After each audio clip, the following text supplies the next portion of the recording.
Halo, aku Panda. Sebelum kita mulai, biasa minum dulu.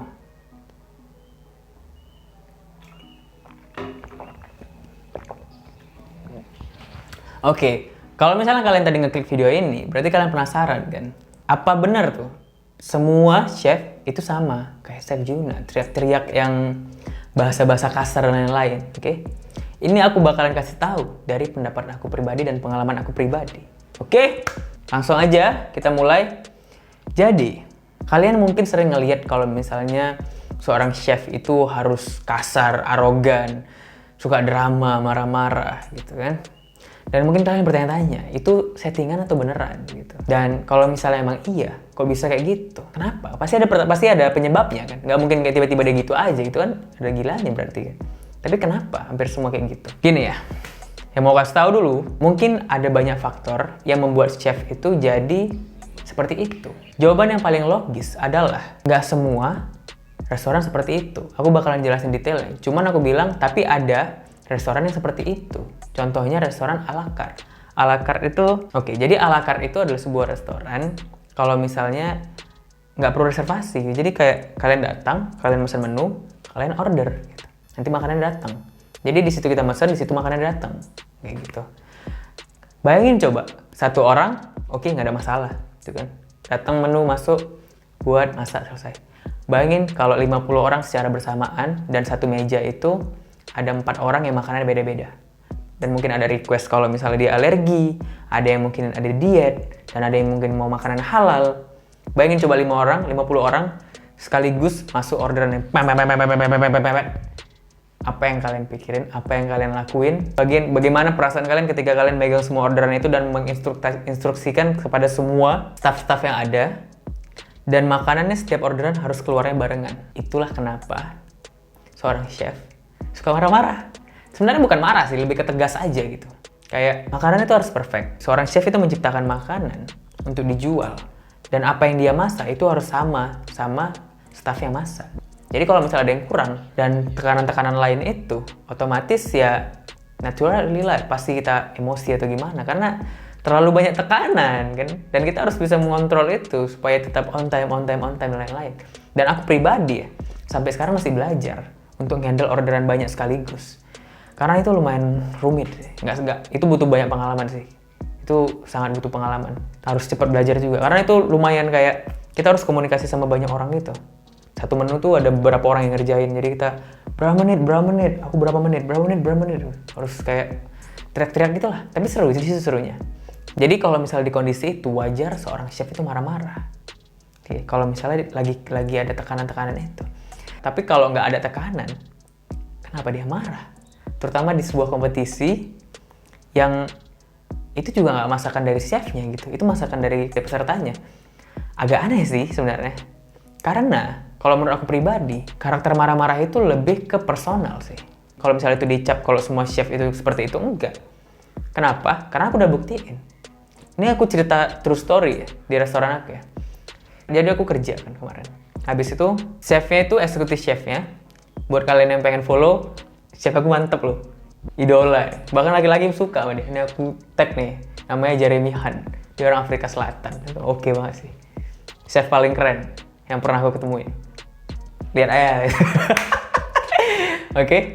Dia nih udah ganteng, keren gitu kan, surfing semua lagi segala jenis aktivitas dia lah, pokoknya keren banget lah. Ada sispek lagi kan, ganteng lagi, berewok gitu. Dia itu mesen orderan kan, saya keluar orderannya. Habis itu aku buat lah kan. Dia mesen orderannya caramelized pumpkin. Kan? Itu juga salah satu dia yang ciptain sendiri. Habis itu aku keluarin makanannya. 15 menit kemudian aku dipanggil ke office. Panggil. Aduh. Ya aku biasa aja sih. Maksudnya ya udah gitu, kalau misalnya kena marah ya kenapa? Aku pengen tahu kenapa gitu kan. Datang. Terus dia bilang, "Oh, come here. You see this? This is too thick and a lot of water from broccoli. And for the caramelized, for the cheese, I think it's different from the feta cheese. It's supposed to be feta cheese, right? So I thought this is a mozzarella." So no, aku jawab lah, no chef. The cheese coming is feta cheese, but I don't know, it's look like different. Ya, baru dia bilang, Oke, jadi yang pertama dia bilang, aku udah langsung ke bahasa Indonesia aja. Jadi dia bilang, kalau kamu pengen improve profesi kamu sebagai seorang chef, kamu harus peduli sama hal-hal detail ini. Dan tentang bahan-bahan makanan yang ada di section kamu, itu adalah tanggung jawab kamu. Jadi kalau kamu ada ngerasa nggak bener, langsung ngelapor sama sous chef untuk diganti. Pumpkin itu labu.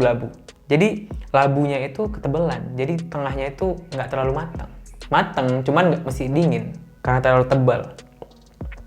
Dan brokolinya kan direbus, kamu terlalu cepat ngangkat brokolinya langsung ke plating. Jadi di brokoli itu kan mesti ada kayak air gitu, ketika didiemin airnya mengalir, jadi becek tuh semua di situ. Yang aku respect sama dia lebih ke ngebangun, dia nggak ada drama sama sekali kan. Aku ceritanya ini real, nggak ada aku lebih-lebihan atau gimana. Menurut kalian gimana? Kalau menurut aku, itulah seorang chef yang baik dan benar. Dan kalau misalnya mau marah yang benar, ya kayak gitu. Karena untuk apa kalian marah, tapi nggak ada solusinya? Lebih baik kalian kasih tahu masalahnya apa, kalian kasih tahu solusinya di mana, dan bilang jangan ngulangin lagi. Itu lebih efektif daripada marah-marah nggak jelas. Kalau menurut aku pribadi, teriak-teriak nggak jelas, lempar-lempar nggak jelas. Oke? Jadi, itu. Nggak semua chef itu seperti itu.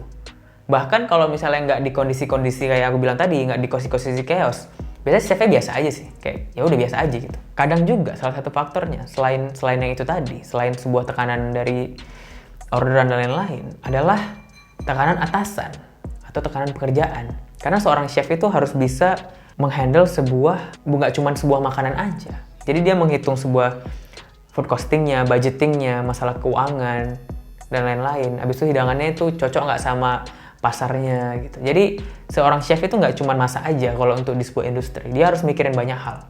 Harus komunikasi sama beberapa orang.